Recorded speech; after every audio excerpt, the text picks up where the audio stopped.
True power lies beneath the surface. It's not what meets the eye.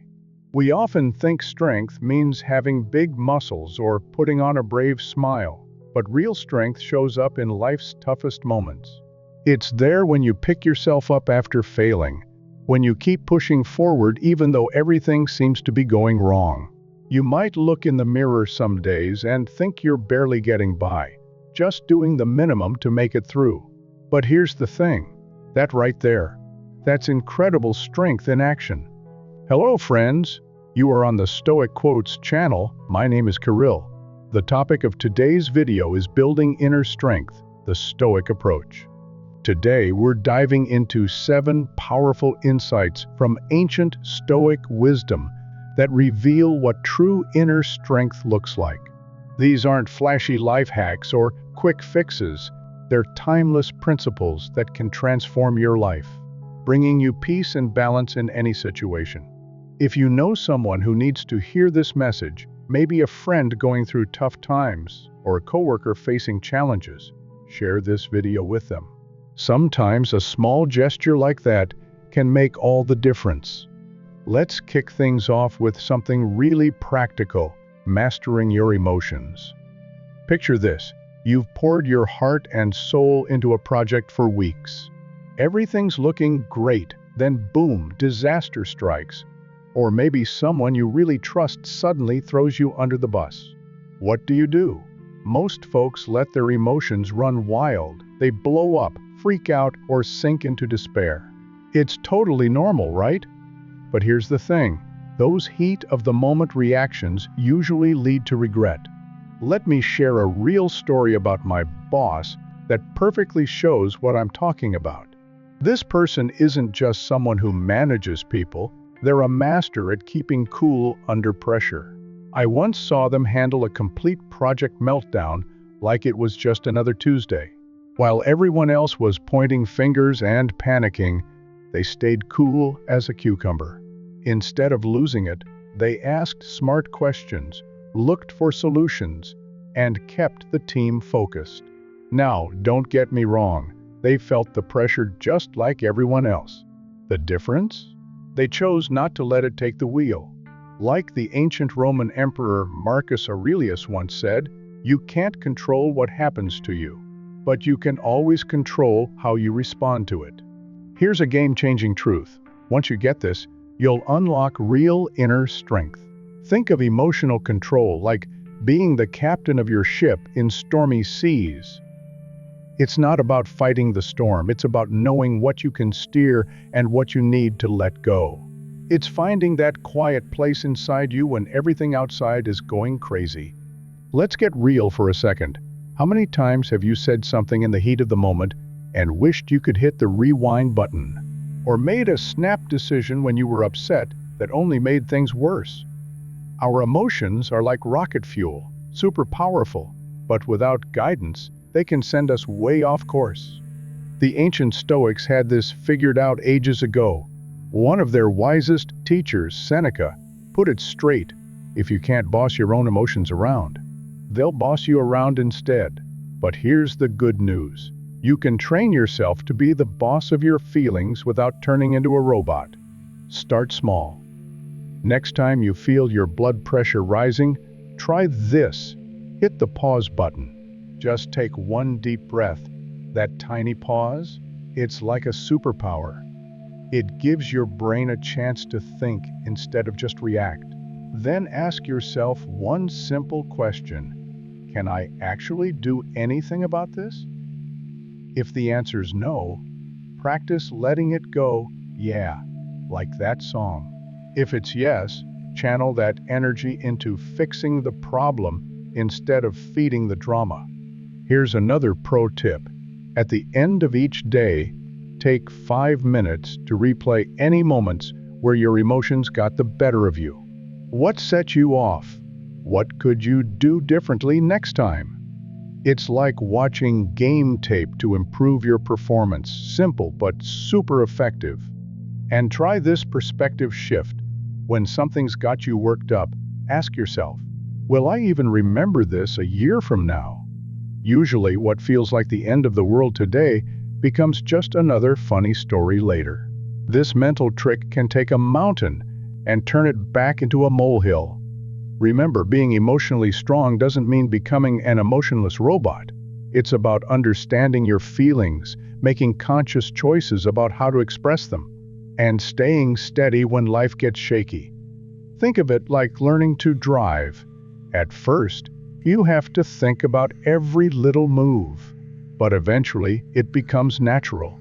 The more you practice this, the more you'll notice that life's curveballs don't knock you down as easily. They become chances to grow stronger instead of reasons to stress out. Real strength isn't about not feeling anything, it's about being the conductor of your emotional orchestra, making sure every feeling plays its part without overwhelming the whole show. Now, let's dive into something truly powerful: stepping up and owning your choices. Here's what real inner strength looks like. Imagine you tell a coworker you'll get them your part of a big report by Sunday. Time flies by, life gets crazy busy, and suddenly it's Monday morning and you haven't finished. What's your next move? Most people would start the excuse machine. Oh, you wouldn't believe how busy I was, or everything just went wrong this weekend. But here's what makes someone truly strong. They look their colleague in the eye and simply say, "I messed up. I didn't get it done when I said I would. Here's how I'm going to fix it." Sounds simple, right? But this tiny moment reveals everything about who you are deep down. See, being responsible isn't about never making mistakes. It's about how you handle them when they happen. One of those wise old Stoics, Seneca, had a cool way of putting it. Every time something ends, something new begins. Think about that. Every mistake is just the starting line for learning something valuable. It takes guts to admit when you're wrong, especially these days when social media makes it look like everyone else is living a perfect life. But let's get real. Nobody's perfect. We all mess up. What makes you strong is looking at those mess-ups straight on instead of trying to sweep them under the rug. Let me share a story about this amazing boss I once knew. She was running this huge project, and she made a mistake that threw everything off schedule. Instead of playing the blame game, which, let's be honest, would have been easier, she called everyone together.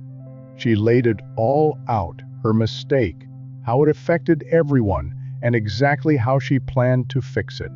You know what happened. Everyone respected her more after that, not less.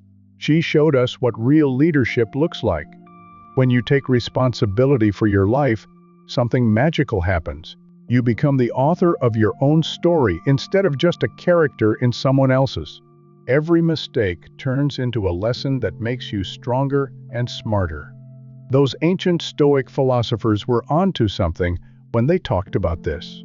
One of them, Epictetus, said something that still hits hard today. Life isn't about what happens to you, but how you deal with it. When you stop making excuses and take responsibility, it's like putting down a heavy backpack you didn't even realize you were carrying. Want to start building this strength? Start with the small stuff. Forgot to call your friend back? Don't make up some story about how your phone was acting weird. Just say sorry and make that call. When someone criticizes you, fight that urge to get defensive right away. Take a breath and ask yourself if maybe they've got a point.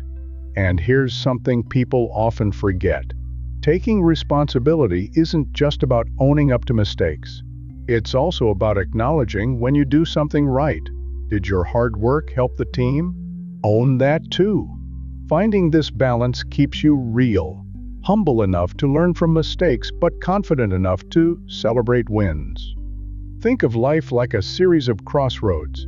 At each turn, you can either point fingers or step up and own it. Sure, blaming others feels easier.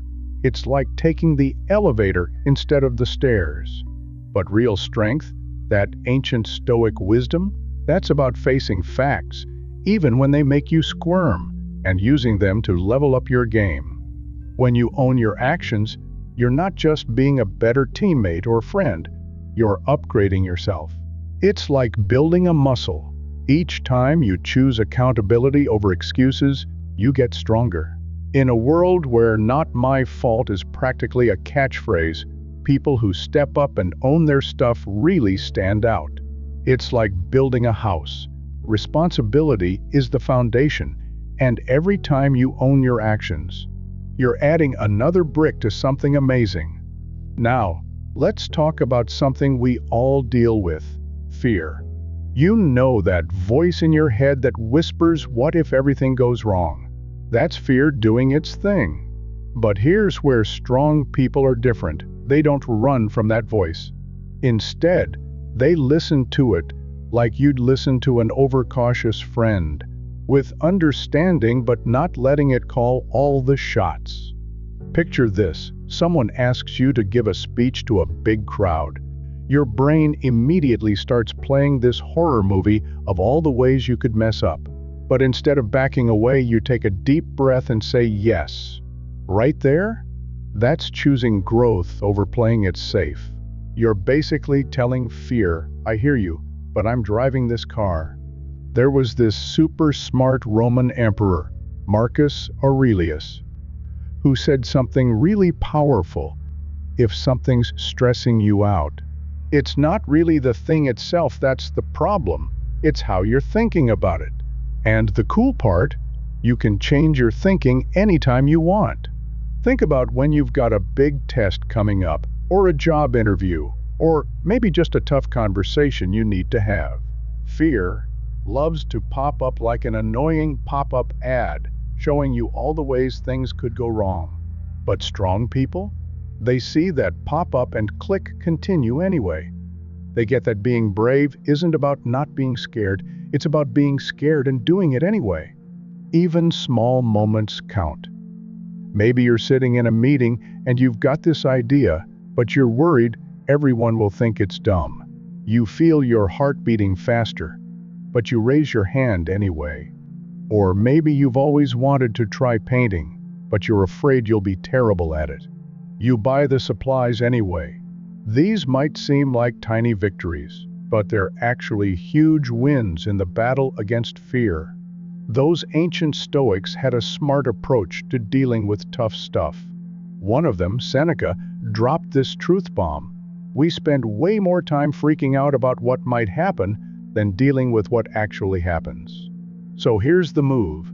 Expect some bumps in the road, but don't let them stop you from driving.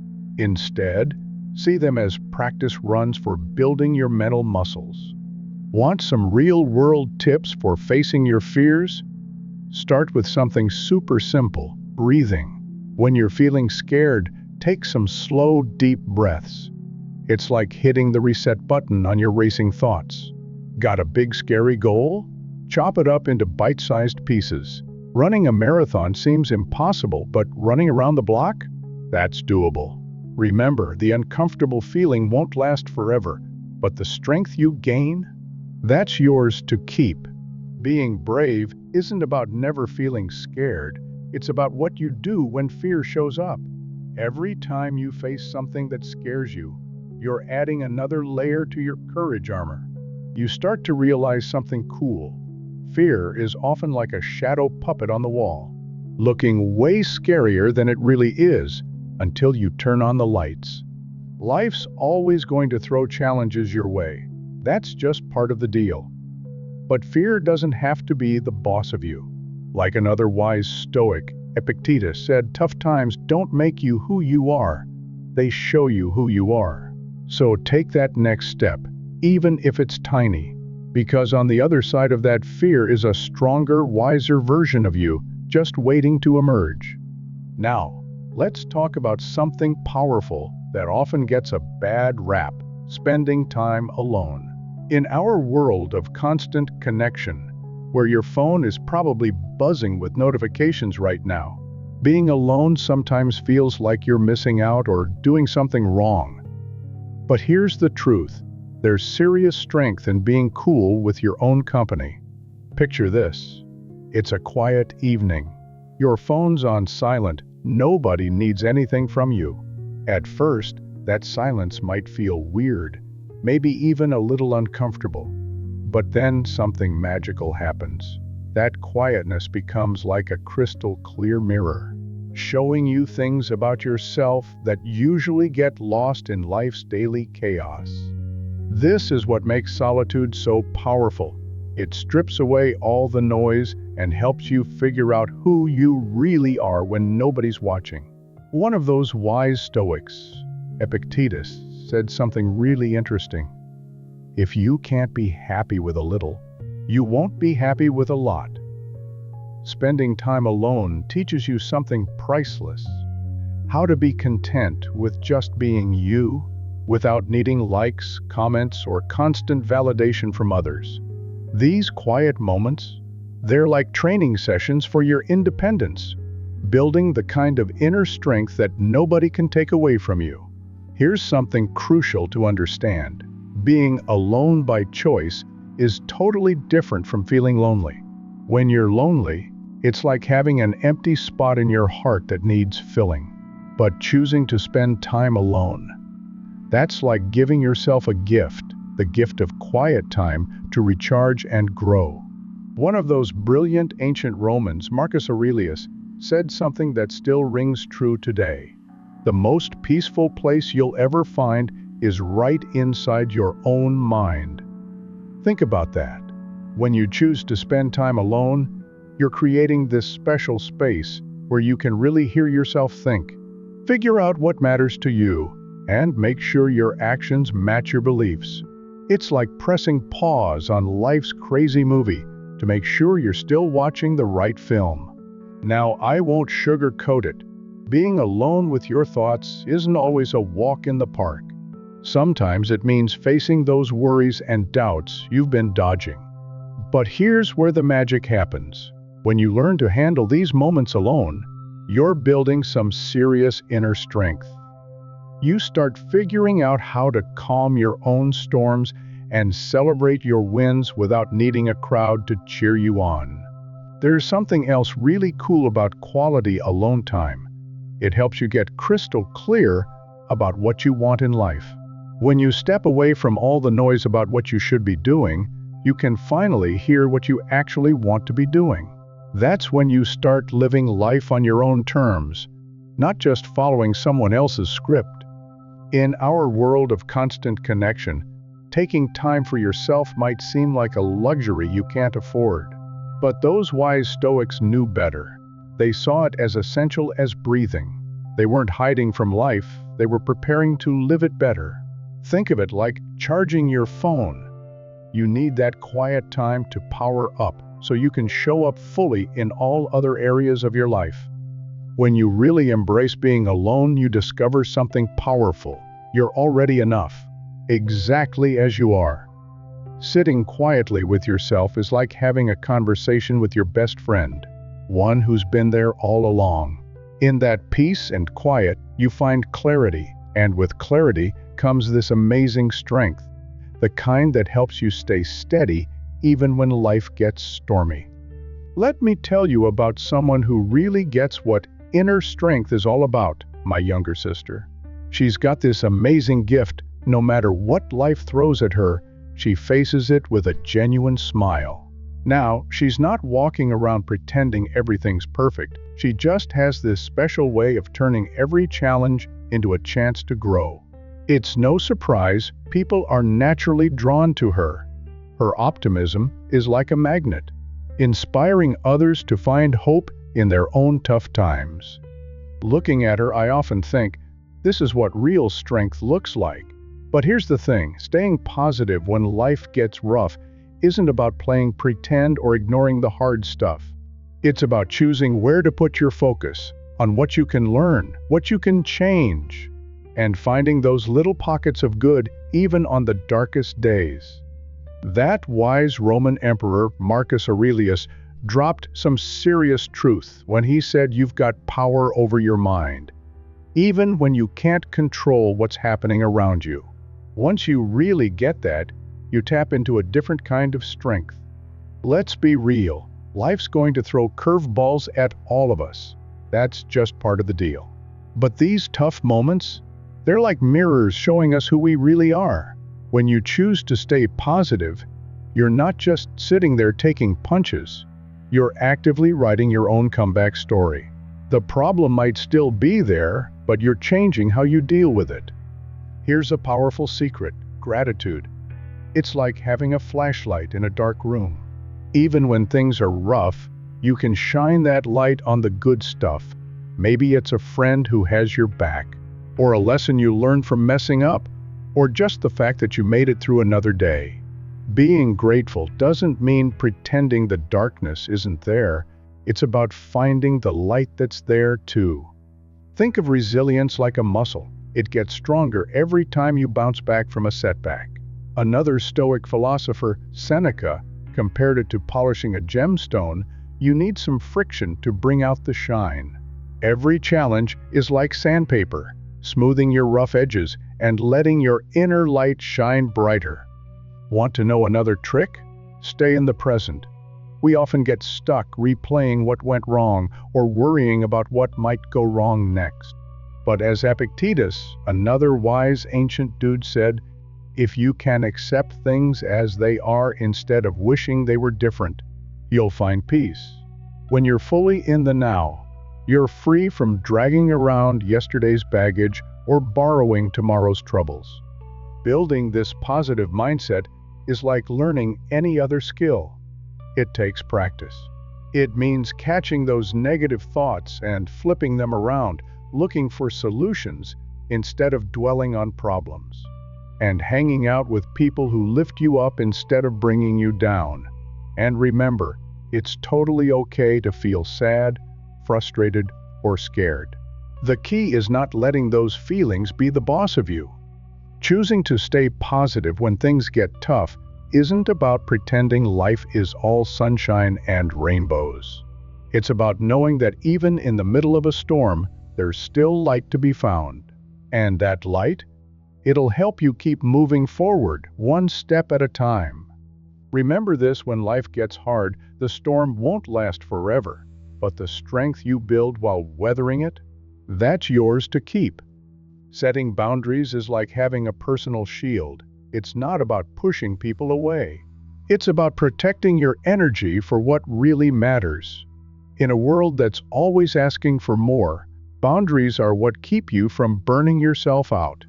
One of those wise Stoics, Epictetus, said something really powerful. Figure out who you are first, then shape your life around that truth. Knowing yourself means understanding what you can give and what you need to keep in your tank to stay healthy. Some folks might think setting boundaries is selfish, but here's the truth. You can't keep giving if you're running on empty. It's like trying to water a garden with an empty watering can. Saying no isn't about rejecting others, it's about respecting yourself. Let me tell you about a friend of mine who learned this the hard way. She was always saying yes to everyone, colleagues, friends, family, because she was afraid of letting them down. Eventually, she was completely drained and started resenting all these commitments. Then one day she made a big change. She started being clear about her limits, made time for herself, and learned to say no when she needed to, always kindly but firmly. The change in her life was amazing. She got her energy back, and surprisingly, her important relationships actually got stronger. Here's something cool about boundaries. They're like teaching people how to treat you. When you value your time and energy, others start valuing it too. Plus, boundaries make life simpler. When you know your limits, making decisions gets easier. You stop wasting energy on stuff that drains you and focus on what really matters to you.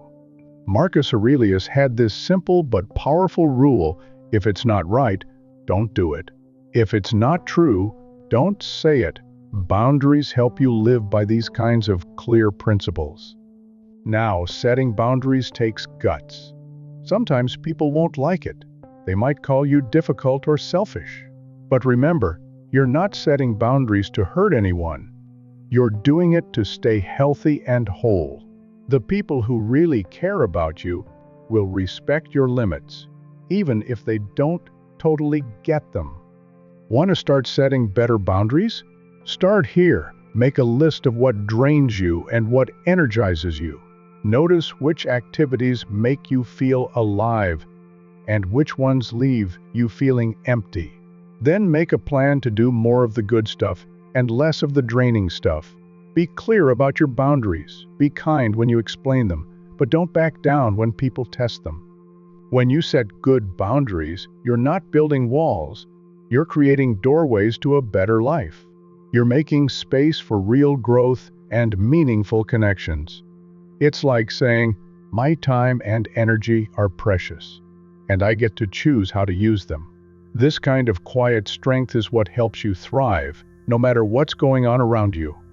Here's a powerful truth about real strength. It's not just about tackling your own mountains. It's about helping others climb theirs too. Someone who's truly strong doesn't need to push others down to stand tall. Instead, they know something amazing. When you help someone else shine, your own light gets brighter too. Think back to someone who believed in you when you weren't so sure about yourself. Maybe it was that teacher who saw something special in you, or a friend who reminded you of your greatness when you forgot it, or someone at work who pushed you to reach higher than you thought you could. That person's belief in you? It was like getting a boost when you needed it most. That's the magic of lifting others up. It creates this amazing chain reaction of confidence and strength that keeps going and growing. Those wise Stoics got this perfectly. Marcus Aurelius said it like this: "What's bad for the beehive can't be good for the bee." In other words, when you help others grow stronger, everyone wins, including you. When a community supports each other, they can handle stuff that would knock any one person down. And here's something cool. Lifting others up doesn't always mean doing something huge. Sometimes it's just listening without jumping in to judge, or saying, "Hey, I believe in you," when someone's feeling down. These little moments, they can completely change someone's day, or even their whole outlook on life. Let me share something that happened to me. A while back, I worked with someone who was really struggling with this big project. They were totally overwhelmed, questioning everything about their abilities, and just stuck. Instead of watching them sink, I jumped in to help. We sat down together, broke down the monster project into smaller pieces, and tackled each part step by step. The end result was amazing, not just because the project worked out, but because my colleagues started seeing themselves in a whole new way. They discovered strengths they didn't know they had. And our working relationship got so much better because we trusted each other more. That experience taught me something big. When you help someone else succeed, everybody wins. It builds better teamwork, stronger connections, and creates victories that everyone can share in. Helping others isn't about sacrificing yourself. It's about being strong enough to put your ego aside and see potential in people, even when they can't see it themselves. Like Epictetus said, help folks who need it, because someday you might be the one needing help. When you support others, you're practicing being humble and grateful at the same time. Sometimes being strong means stepping back and letting someone else have their moment in the sun. People who are truly strong don't need constant applause. They find joy in seeing others succeed. This kind of generosity is pretty rare these days, but it has the power to change everything.